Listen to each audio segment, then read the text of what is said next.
how to add multiple stops to Google Maps. Hello everybody, welcome back to my channel. This is me, Pipin, and today I'll guide you on how you can add multiple stops to Google Maps.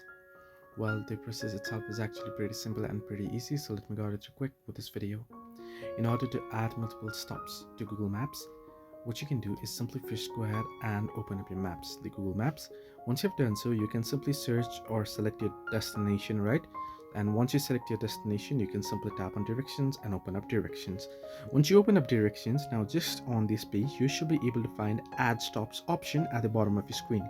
You can see start, you can see add stops beside it. You can tap on add stops, and then you can add stops here that you want by selecting, and then select add stop. Then you can see the stop has been added.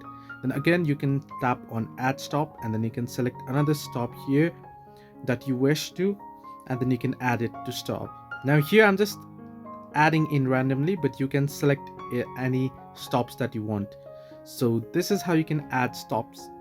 You can see 2 stops already added. So similarly, if you want to add more stops, you can tap on add stops and then search along the route, or you can do so, or you can select it from your route map through the route and you can select. So you can see here, and this will be 3 stops added. So this is how you can add stops to your Google Maps, the multiple stops.